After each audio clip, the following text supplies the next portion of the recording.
Assalamualaikum warahmatullahi wabarakatuh. Sekarang kita akan mempelajari tentang mekanika 1 ya. Tapi kita sudah ganti bab, nggak bahas yang osilator ya. Kita akan membahas tentang kerangka tak inersial. Apa ini kerangka tak inersial ini? Kita kenal hukum Newton ya, hukum Newton 1, hukum Newton 2, hukum Newton 3. Tapi kita lebih fokus ke hukum Newton 2. Walaupun ketiga-tiganya ya terlibat juga sebenarnya, tapi kita lebih fokus ke hukum Newton 2 gitu. Nah, kita membahas kerangka tak inersial. Kerangka tak inersial adalah ya, kerangka di mana hukum Newton itu tidak berlaku. Wah, hukum Newton tidak berlaku.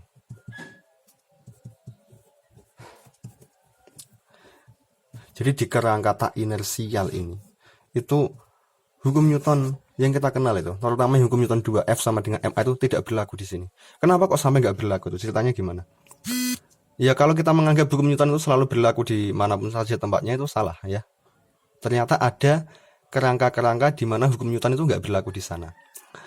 Kan kita kenal rumus rumus F sama dengan ma itu ya. Kalau ada gaya, maka ada percepatan. Kalau nggak ada gaya, kalau F-nya 0, ya A-nya 0 toh, maka nggak ada percepatan. Oke. Tapi ternyata ada kerangka di mana tidak ada gaya, ternyata ada percepatan. Atau di mana ada gaya, malah nggak ada percepatan. Seperti itu kan berarti nggak berlaku ini. Ada tuh yang seperti itu, ada itu.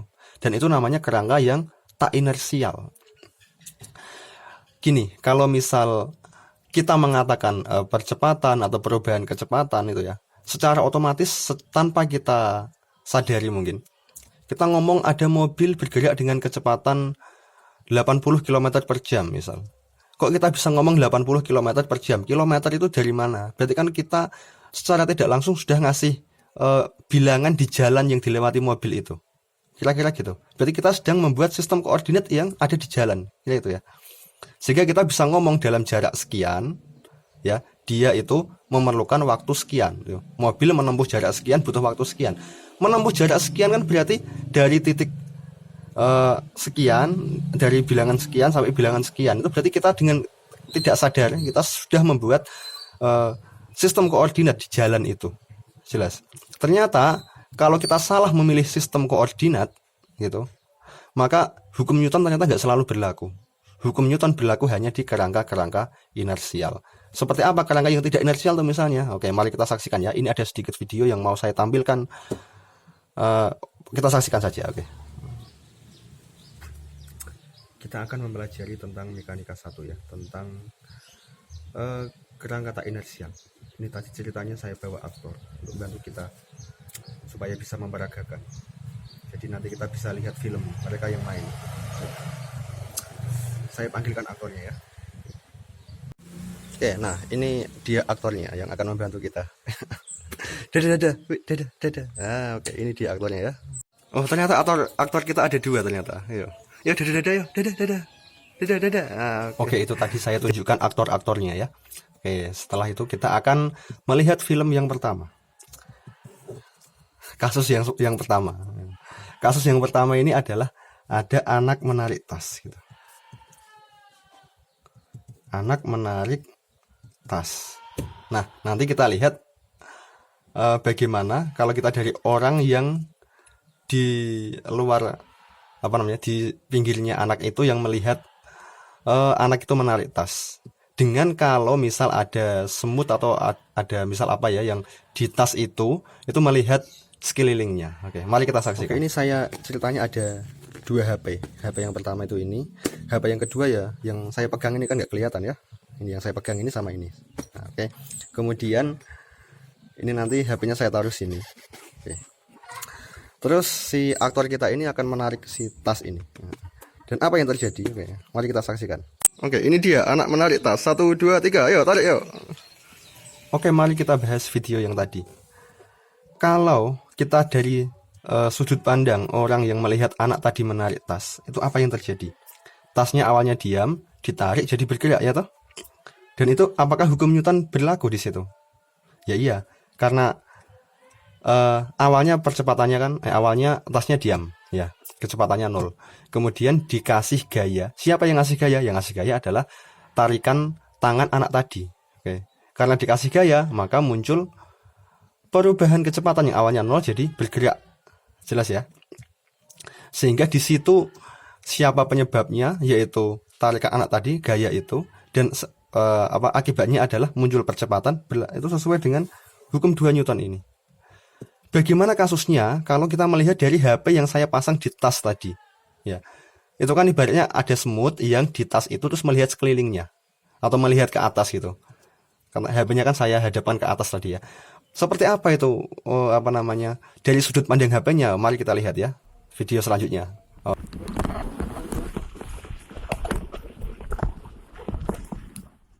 Oke, dari video yang kedua tadi, atau maksudnya yang dari sudut pandang HP-nya itu ya, itu perhatikan yang kelihatan kan lampu di atas di langit-langit itu ya, di langit-langit rumah itu awalnya diam, lampunya tiba-tiba lampunya bergerak. Tapi apakah ada gaya yang bekerja pada lampu itu? Nggak ada toh. Yang ada kan gaya bekerja pada tas, bukan pada lampu. Kok lampunya awalnya diam jadi bergerak? Yaitu karena kita salah memilih kerangka acuan. Jadi sebenarnya lampu tidak dikenai gaya apapun, tapi ternyata lampunya bisa bergerak. Maka tidak ada gaya, gayanya 0, oke? Tapi kok muncul percepatan. Maka itu kasusnya adalah hukum Newton nggak berlaku di situ. Jelas ya? Itu namanya kerangka tak inersial. Itu kalau kita melihat dari sudut pandang HP-nya itu, yang ditaruh di tas tadi. Oke, sekarang kita coba lihat adegan berikutnya. Yang kedua. Yang pertama anak menarik tas. Yang kedua ini anak naik sepeda. Bukan anak, tapi anak-anak, karena ada 2 anak ya. Anak-anak naik sepeda. Sambil saya suruh yang belakang pegang HP gitu. Dan kita akan melihat, saya akan dari luar atau dari sampingnya anak itu sambil melihat anak itu naik sepeda. Terus kita lihat nanti yang kedua bagaimana kalau dari yang anak sepeda itu melihat ke sekelilingnya. Yang anak yang naik sepeda melihat ke sekelilingnya itu. Ayo kita lihat ya. Oke, ini ceritanya ada anak bawa HP sambil naik sepeda. Ayo mulai 1, 2, 3 jalan. Oke, tadi saya melihat bahwa ada sepeda yang awalnya diam, kemudian anak yang depan kan mengayuh pedal sepeda itu sehingga sepedanya berjalan. Maka F sama dengan MA itu berlaku nggak di situ? Ya berlaku, karena ada gaya yang saya lihat itu, yaitu gaya yang disebabkan oleh anak yang mengayuh pedal sepeda itu, sehingga sepedanya jalan. Yang awalnya diam, oke. Tapi bagaimana kalau dari sudut pandang yang kedua, yaitu dari HP yang dipegang oleh si anak tadi, atau si anak yang melihat ke samping itu. Itu apa yang dilihat oleh si anak itu? Ayo kita saksikan ya. Oke, itu tadi yang terlihat adalah ternyata rumah dan juga saya yang duduk di situ ya, duduk di tangga itu ternyata kelihatan bergerak. Padahal kan nggak ada gaya apapun yang mengenai saya. Ternyata sayanya bergerak. Dari situ maka tidak ada gaya, tapi ada percepatan. Awalnya saya diam jadi bergerak, tapi nggak ada gaya apapun. Ya, maka di situ hukum Newton nggak berlaku. Kalau dari sudut pandang anaknya yang pegang HP tadi, itu nggak berlaku hukum Newton. Itu namanya adalah kerangka yang tidak inersial. Contoh lain kerangka tak inersial. Oke. Paham ya sampai sini ya? Oke, kita sudah membicarakan 2 kasus ini tadi. Poin pentingnya apa dari sini? Dari sini kita mengetahui bahwa intinya adalah di dalam kerangka yang tidak inersial itu terdapat yang namanya gaya semu. Karena tidak ada gaya, kemudian muncul percepatan. Itu berarti seolah-olah di situ ada gaya, tapi sebenarnya nggak ada, oke ya. Dan gaya itu kemudian kita namakan sebagai gaya semu, oke. Atau gini, misal tidak ada percepatan, tapi kok ada gaya, berarti kan seolah-olah ada gaya lain yang melawan gaya tadi sehingga gaya totalnya menjadi 0 sehingga nggak muncul percepatan. Itu juga kasusnya di kerangka tak inersial seperti itu. Maka ada yang namanya gaya semu, gitu ya. Percepatan itu apa toh? Ini saya tulis sini ya. Percepatan itu. Percepatan yang kita kenalkan adalah perubahan kecepatan ya, tiap satu satuan waktu. Yang penting di sini adalah ada yang namanya perubahan kecepatan. perubahan kecepatan. Dan kita harus ingat ya di sini, kalau yang namanya kecepatan itu adalah besaran vektor. Kalau besaran vektor dia punya besar dan punya arah. Ini selalu semuanya vektor seperti ini, punya besar, punya arah.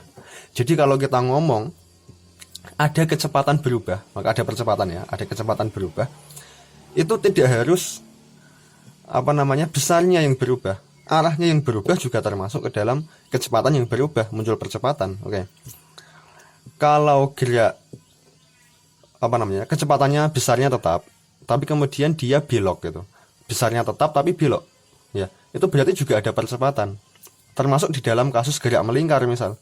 Kecepatannya tetap tapi berputar gitu. Maka arahnya kan dari waktu ke waktu berubah itu. Melingkar ya. Itu juga ada percepatan yang kemudian kita kenal sebagai kecepatan ada percepatan ya yang kemudian kita kenal sebagai percepatan sentripetal. Kasusnya seperti itu kalau misal pada gerak melingkar. Sekarang saya ajak membayangkan ya, kalau misal kita naik bis gitu, kemudian kita melihat ke pinggir jalan, ya, itu pohon-pohon kelihatan bergerak ke belakang itu, karena bisnya maju ke depan ya, sehingga pohon-pohonnya yang di sekitar atau di pinggir jalan itu bergerak ke belakang. Nah, itu kasusnya yang di dalam bis itu kerangkanya inersial apa enggak inersial? Itu tergantung sebenarnya, tergantungnya gini.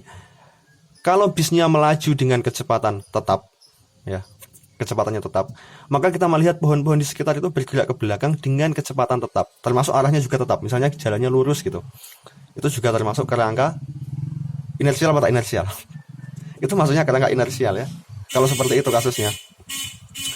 Walaupun sebenarnya nggak ada bis bisa berjalan dengan kecepatan tetap, benar-benar tetap. Kalau misal 80 km per jam ya segitu terus gitu, itu nggak bisa sebenarnya. Tapi diidealkan misalnya ada gitu. Itu namanya, itu juga termasuk kerangka inersial ya. Bukan tak inersial. Inersial di situ gaya hukum Newton berlaku. Tidak ada percepatan yang aneh-aneh muncul di situ. Beda halnya kalau bisnya itu dipercepat. Tapi gini, kalau kita melihat bisnya itu dari keadaan diam ya. Kita dari keadaan diam di dalam bis, kemudian bisnya jalan, itu sudah muncul percepatan nanti, karena kita melihat pohon yang awalnya diam di tepi jalan kemudian tiba-tiba bergerak. Itu namanya berubah kecepatan ya, kecepatannya berubah. Maka itu kerangka yang kita tempati di situ adalah kerangka tak inersial. Jelas. Tapi kalau gini, karena masalahnya itu yang namanya kerangka atau sistem koordinat ya, itu dia punya domain. Kalau misal kita membatasi pengamatan dari dalam bis itu setelah bisnya berjalan dan kecepatannya tetap gitu, maka yang kita amati di sekitar itu hukum Newton berlaku. Tapi kalau kita dari keadaan diam beda lagi ya, kita memperluas domainnya dari keadaan kita diam. Terus kasusnya kalau pas kita yang di video tadi ada anak naik sepeda tadi, kok kita ngomongnya kerangka tak inersial ya, karena kita melihat keadaan diamnya ya, kita memperhatikan keadaan diamnya. Dan setelah sepedanya jalan itu juga kecepatannya nggak tetap banget, kelihatan belok-belok gitu. Tapi seandainya diasumsikan kecepatannya tetap gitu tadi, anaknya itu pas jalan naik sepeda ya, kalau kita melihatnya dari keadaan diamnya tetap kerangka tak inersial gitu. Tapi seandainya dia bisa mempertahankan kecepatannya tetap lurus, besarnya tetap, dan kita tidak melihat keadaan diamnya, oke, itu namanya kerangka inersial. Sampai sini jelas ya, insya Allah ya. Kalau misal saya minta ngasih contoh lain kerangka tak inersial itu kira-kira bisa enggak? Bisa ya. Misalnya kalau kita di komedi putar itu, kita yang berputar, tapi karena kita menganggap kita diam, maka kita melihat sekeliling kita lah yang berputar. Itu contoh lain kerangka tak inersial. Kerangka tak inersial ini juga sering disebut sebagai kerangka dipercepat gitu. Satu di sini ya. Kerangka tak inersial disebut juga sebagai kerangka dipercepat. Ini karena yang sebenarnya mengalami percepatan adalah kerangkanya itu masalahnya. Kemudian kita mengklaim bahwa kerangkanya itulah yang diam, sehingga yang tampak bergerak adalah yang selain kerangka itu. Oke, kemudian ini ada contoh lagi ya, yang agak menarik untuk dibahas. Sekarang contohnya kita pakai membayangkan saja, nggak pakai film kayak tadi, udah filmnya selesai, nggak ada film lagi. Bayangkan kita ada di dalam lift, kemudian liftnya itu putus gitu, sehingga liftnya jatuh. Mengerikan ya, tapi nggak apa-apa buat contoh ya, karena ini enak untuk membahas. Bayangkan kita di dalam lift yang liftnya itu putus, lift itu pakai tali atau enggak sih, pokoknya dia putus sehingga liftnya itu jatuh bebas ke bawah dan kita ada di dalam lift itu gitu. Maka kita yang di dalam lift nggak bisa melihat keluar dari ruangan di dalam lift itu ya. Kemudian misal kita melepaskan suatu benda dari tangan kita lepaskan gitu, maka bendanya tadi yang kita lepaskan kan ikut jatuh bersama kita yang jatuh. Paham ya? Bendanya jatuh, kitanya juga jatuh, maka kita nggak bisa melihat bendanya jatuh. Kita melihat bendanya tetap diam di depan kita gitu. Jadi itu ya, pokoknya ini ada orang di dalam lift ya. Bayangkan ini ada orang di dalam lift gitu. Kemudian dia melepaskan sesuatu ya.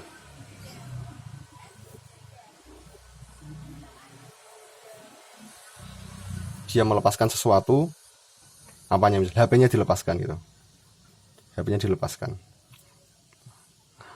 Maka HP-nya ini tetap di depan orangnya ini, nggak jatuh ke sana. Kenapa? Karena orangnya jatuh, HP-nya juga jatuh, lift-nya juga jatuh, jelas. Sehingga tetap di depan gini. Bahkan gaya beratnya orang ini tuh hilang. Kalau misal di sini kita kasih timbangan gitu ya, kita kasih timbangan menimbang berat badan, kan biasanya jarumnya gerak gitu. Ini jarumnya nggak bisa gerak. Kenapa? Karena nggak ada tekanan yang dialami oleh timbangan. Karena timbangannya mau ditekan ke bawah, orang timbangannya juga ikut jatuh gitu kan. Maka itu nggak bisa, gaya beratnya hilang. Dengan kata lain, kalau misal di sini kita mau mengangkat kedua kaki gitu, dari dalam lift itu ya, gitu, mengangkat kedua kaki gini ya, itu kita bisa. Jadi kita bisa terbang di situ ya, di dalam lift itu. Padahal ada gaya gravitasi loh. Ya, maka dalam kasus ini ada gaya gravitasi, tapi kok nggak muncul percepatan ke bawah gitu. Ada gaya gravitasi arah ke bawah, itu kita menyadari itu, tapi kok kita nggak bisa jatuh, jelas ya. Ada gaya, nggak ada percepatan, maka seolah-olah ada gaya yang melawan gaya gravitasi arahnya ke atas, yang membuat gaya totalnya 0. Jadi itu adalah kerangka tak inersial. Tapi dicatat ya, ini kasusnya kalau kita mengatakan bahwa gravitasi adalah gaya. Emang gravitasi gaya atau bukan? Kalau di mekanika 1 saya katakan gravitasi adalah gaya. Nah, jangan terlalu jauh, nanti malah kebingungan ya. Tapi kalau di mata kuliah lain, silakan yang lebih luas nanti ke relativitas umum. Ternyata gravitasi itu ada yang menganggap gravitasi bukan gaya. Nah, kalau gravitasi bukan gaya, justru di kerangka biasa, di lift yang nggak jatuh, itu malah kerangkanya tak inersial. Tapi kalau liftnya jatuh, kerangkanya jadi kerangka inersial. Mengapa? Karena gravitasi bukan gaya, nggak ada gaya, terus tidak ada percepatan, sah toh? Hukum Newton berlaku. Maka itu adalah kerangka yang inersial. Kalau gravitasi bukan gaya. Paham ya? Atau saya bolak-balik, ini jelas enggak ini? Intinya gitu. Pokoknya kalau di kerangka tak inersial itu ada gaya semua. Tak inersial ya. Kalau gravitasi kita anggap gaya, terus kita jatuh bebas, ya berarti kerangka kita adalah kerangka yang tak inersial. Tapi kalau gravitasi bukan gaya, tapi kayaknya nanti tambah bingung ya, karena itu pembahasannya agak lanjut. Kalau gravitasi bukan gaya, ya di kerangka jatuh bebas itu justru kerangka inersial. Paham ya? Yang saya maksud kerangka jatuh bebas adalah lift yang jatuh tadi bersama kita, dan kita di dalam lift itu. Oke, semoga paham. Berikutnya saya ajak mengamati kerangka tak inersial yang berupa gerakan translasi dipercepat. Kerangka tak inersial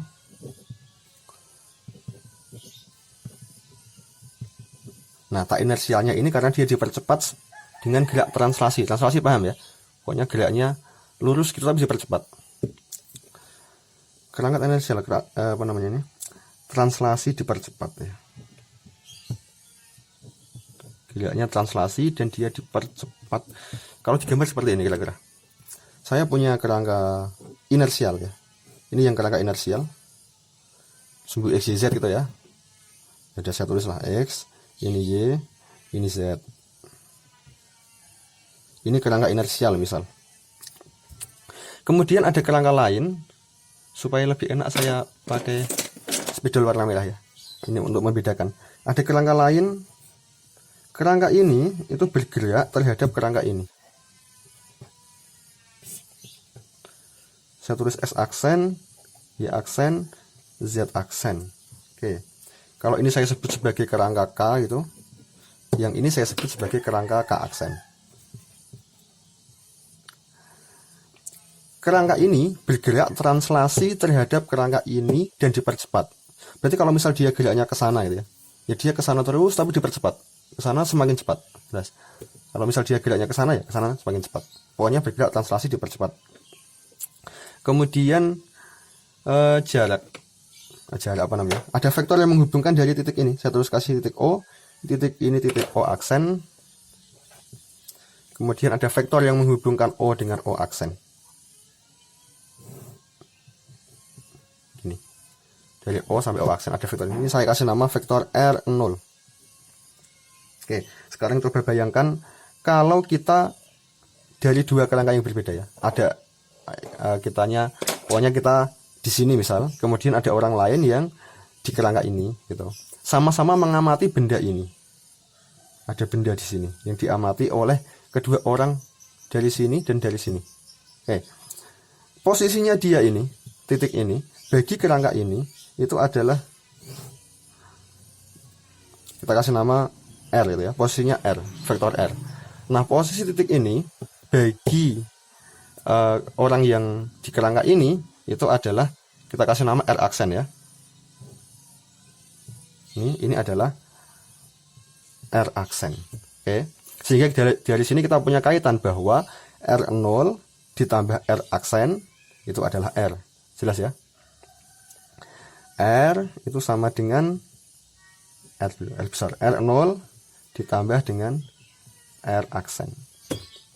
Kalau misal, karena ini kerangka inersial yang K ini. Kalau misal kita melihat titik ini bergerak dengan suatu percepatan, maka si K ini di kerangka ini juga akan menyaksikan gayanya itu yang menyebabkan percepatannya ini dan berlaku kaitan F sama dengan MA di sini. Kalau di sini enggak. Bayangkan saja bendanya diam misalkan titik ini itu diam. Di kerangka ini terlihat titik ini diam. Maka bagi kerangka ini, karena ini bergerak dipercepat gitu, maka titik ini tampak bergerak dipercepat. Kalau ini geraknya ke sana, titiknya tampak bergerak ke sana. Jelas ya? Oke, kemudian berlaku kaitan seperti ini. Sekarang kasusnya misalnya titiknya ini bergerak lah ya. Bendanya ini bergerak. Ya ini benda ya, punya massa ya. Massanya M gitu misal. Oke. Kemudian kalau kita mencari kecepatan dari benda bermassa M ini yang dilihat oleh K dan yang dilihat oleh K aksen, nah ya. Kan berarti turunan posisi terhadap waktu ya. Kita menyaksikan yang dilihat oleh K dan berlaku ini, lihat ya. Kalau ini saya turunkan terhadap waktu, ini menjadi V di R per theta ya, turunan posisi itu menjadi V, kecepatannya si titik ini itu sama dengan turunan R0 ya terhadap waktu itu adalah, saya tulis sebagai V0. V0 itu apa? Kecepatan. V0 apa V0? V0 adalah kecepatan gerakan kerangka ini terhadap kerangka ini. Ya. Jelas ya? Dia punya kecepatan terhadap kerangka ini bergerak, itu V0. Kemudian ditambah dengan ini adalah posisi ini menurut K aksen.